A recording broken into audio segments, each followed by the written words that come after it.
Liquor scam లో arrest అయిన BRS MLC కవిత ఢిల్లీకి చేరుకున్నారు. లిక్కర్ కేసులో ఇవాళ సాయంత్రం కవితను ఈడీ అరెస్ట్ చేసింది. 8 గంటల 45 నిమిషాల ఫ్లైట్ కు ఢిల్లీ తీసుకెళ్లింది. ఇక ఎయిర్పోర్ట్ నుంచి నేరుగా ఈడీ ఆఫీస్కు కవితను తీసుకెళ్తారు. రాత్రంతా ఈడీ కార్యాలయంలోనే కవిత నుంచి ప్రశ్నిస్తారు. రేపు ఉదయం అమిత్ అరోరాతో పాటు కవితను ప్రశ్నించనుంది ఈడీ. ఆ తర్వాత రేపు మధ్యాహ్నం రౌజ్ అవెన్యూ కోర్టులో కవితను హాజరుపరుస్తారు. రేపు కోర్టులో హాజరుపరిచిన తర్వాత లిక్కర్ కేసులో కవితను విచారించేందుకు కస్టడీ కోరనుంది ఈడీ.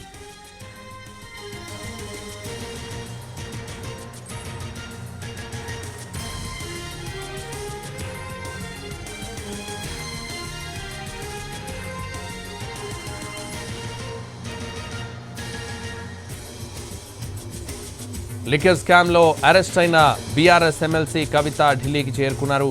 లిక్కర్ కేసులో ఇవాళ సాయంత్రం కవితను ఈడీ అరెస్ట్ చేసింది. 8 గంటల 45 నిమిషాల ఫ్లైట్కు ఢిల్లీకి తీసుకెళ్లింది. ఇక ఎయిర్పోర్ట్ నుంచి నేరుగా ఈడీ ఆఫీస్కు కవితను తీసుకెళ్తారు. రాత్రంతా ఈడీ కార్యాలయంలోనే కవిత నుంచి ప్రశ్నిస్తారు. రేపు ఉదయం అమిత్ అరోరాతో పాటు కవితను ప్రశ్నించనుంది ఈడీ. ఆ తర్వాత రేపు మధ్యాహ్నం రౌజ్ అవెన్యూ కోర్టులో కవితను హాజరుపరుస్తారు. రేపు కోర్టులో హాజరుపరిచిన తర్వాత లిక్కర్ కేసులో కవితను విచారించేందుకు కస్టడీ కోరనుంది ఈడీ.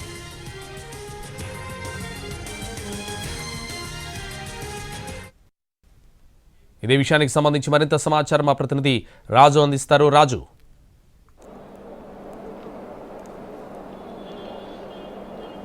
సంతోష్, ఏ విధంగానైతే గతంలో ఈడీ 3 రోజుల పాటు కవితను విచారణ జరిపింది. లిక్కర్ కేసులో కవితకు ఉన్నటువంటి లింకులు ఏంటి, సౌత్ గ్రూప్లో కవిత వ్యవహరించినటువంటి విషయాలు ఏంటి అనే దాని మీద ప్రత్యేకంగా ఫోకస్ పెట్టినటువంటి పరిస్థితి కనిపించింది. సో ఆ తర్వాత అప్పటి నుంచి కొనసాగింపుగా ఎంతోమందిని ఇందులో సాక్షులుగా కావచ్చు, అరెస్ట్ అయినటువంటి వాళ్ళు ఎవరైతే నిందితులుగా ఉన్నారో వాళ్ళను కూడా ఇప్పటికే ఈడీ పలుసార్లు ప్రశ్నించింది. అంతేకాదు దీనికి సంబంధించినటువంటి ఎవిడెన్స్ అంటే కవితనే స్వయంగా తన సెల్ ఫోన్లను ఈడీ అధికారులకు సబ్మిట్ చేసింది. వాటిని కూడా పూర్తి స్థాయిలో అనాలిసిస్ చేసినట్టుగా తెలుస్తుంది. దాని నుంచి సమాచారం వచ్చిన తర్వాతనే ఖచ్చితంగా ఈ విషయంలో కవితను మరోసారి విచారణ జరపాలనుకున్నారు.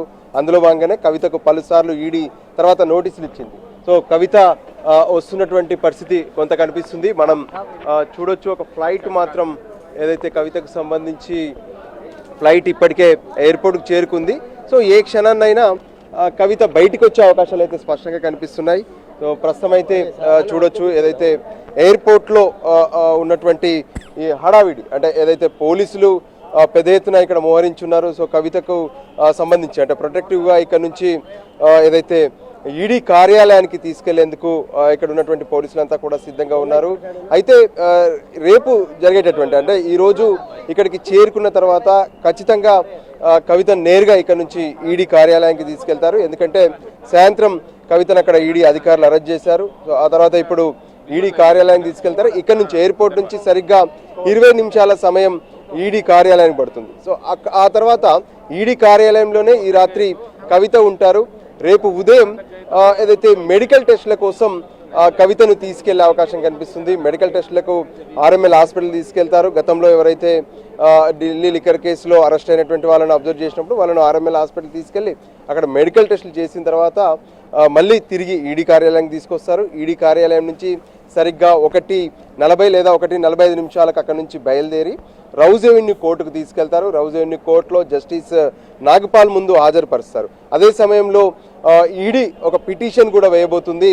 కవితను విచారించేందుకు తమకు కస్టడీకి ఇవ్వాలని చెప్పి కోర్టును కోరబోతున్నారు. ఇప్పటి వరకు కవితకు వ్యతిరేకంగా అంటే కవిత ఢిల్లీ లిక్కర్ కేసులో ఏ విషయాల్లో ఉంది, కవితకు సంబంధించినటువంటి ఆధారాలు ఏమున్నాయనే విషయాన్ని కూడా స్పష్టం చేయబోతున్నారు. సో దానికి సంబంధించి అయితే అన్ని విషయాలు కోర్టుకు చెప్పి అంటే గతంలోనే ఛార్జ్ షీట్లలో పలుసార్లు ఈ విషయాలను స్పష్టం చేసింది ఈడీ కావచ్చు, సిబిఐ కావచ్చు. సో ఈసారి ఇదే విషయాన్ని ఇప్పుడు మరొకసారి రేపు కోర్టు ముందు చెప్తారు. దానికి అనుగుణంగానే ఆ తర్వాత ఆ కోర్టు నుంచి అంటే ఏదైతే కస్టడీ పర్మిట్ తీసుకొని మళ్ళీ కవితను విచారణ జరుపుతారు. ఆ సమయంలో కొన్నిసార్లు అంటే వారం రోజులు అడిగే పరిస్థితి ఉంటుంది, 5 రోజులు అడుగుతారు, 3 రోజులు అడుగుతారు. సో దానికి సంబంధించి మరి ఈడీ రేపు ఎన్ని రోజుల కస్టడీ కోరనుంది అనేది కూడా చాలా కీలకంగా చూడొచ్చు. సో మొదట ఎప్పుడైతే కస్టడీ తీసుకుంటారో ఆ తర్వాత విచారణ జరుపుతారు. ఆ విచారణ సందర్భంగా గతంలో ఏ విధంగానైతే ఆధారాలు ఉన్నాయో ఆధారాలన్నిటి విషయంలో కూడా ఒప్పించే ప్రయత్నం చేస్తారు. ఆ తర్వాత మళ్ళీ లిమిటెడ్ టైంలో మళ్ళీ కోర్టు ముందు సబ్మిట్ చేసే అవకాశం కూడా కనిపిస్తుంది. సో ఇప్పటి వరకు ఢిల్లీ లిక్కర్ కేసులో అరెస్ట్ అయినటువంటి వాళ్ళను ఎవరిని కూడా వెంటనే రిలీఫ్ దక్కినటువంటి పరిస్థితులు అయితే ఎవరికి కనిపించలేదు. అప్రూవర్గా అయినటువంటి వాళ్ళు మాత్రమే రిలీఫ్ దక్కి వాళ్ళు బయట ఉన్నారు. ఇక మిగతా వాళ్ళందరూ కూడా అంటే మనీష్ సిసోడియానే చూస్తున్నాము. మనీష్ సిసోడియా అయితే ఏడాదికి పైగా ఇప్పటికే తను ఏ విధంగానైతే అటు జైల్లో ఉన్నటువంటి పరిస్థితి కనిపిస్తుంది. లిక్కర్ కేసులో తను న్యాయ పోరాటం చేస్తూనే ఉన్నారు. సుప్రీంకోర్టును ఆశ్రయించారు, ఢిల్లీ హైకోర్టును ఆశ్రయించారు, రౌజ్ ఎవెన్యూ కోర్టులో కూడా తను అన్ని పిటిషన్లు వేశారు. కానీ ఎట్టి పరిస్థితుల్లో కూడా అతనికి బెయిల్ దక్కినటువంటి పరిస్థితి కనిపించలేదు.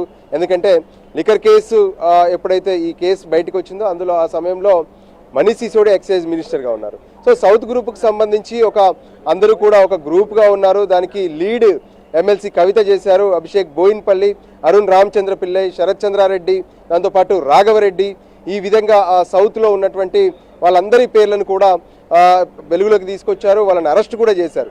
సో ఫైనల్గా కవితకు సంబంధించినటువంటి అరెస్టు ఉండకపోవచ్చు. ఎందుకంటే ఈడీ అటు కోర్టులో కేసు ఉందని చెప్పి ప్రతి ఒక్కరు కూడా భావించారు. కానీ ఈరోజు ఎవరు ఊహించని విధంగా ఈడీ హైదరాబాద్కు చేరుకోవడం, హైదరాబాద్లో కవిత నివాసానికి వెళ్ళి అక్కడ సోదాలు నిర్వహించడమే కాకుండా వెంటనే కవితను అరెస్ట్ చేసి తమ అదుపులోకి తీసుకుంది. సో కవితను వెంటనే ఢిల్లీకి తీసుకొని బయలుదేరారు. ఇప్పటికే ఢిల్లీకి కూడా చేరుకున్నారు. సో ఏ క్షణాన్నైనా ఇప్పుడు కవిత బయటకు రాబోతున్నారు. ఇక్కడ నుంచి నేరుగా ఈడీ కార్యాలయానికి తీసుకెళ్తారు సంతోష్.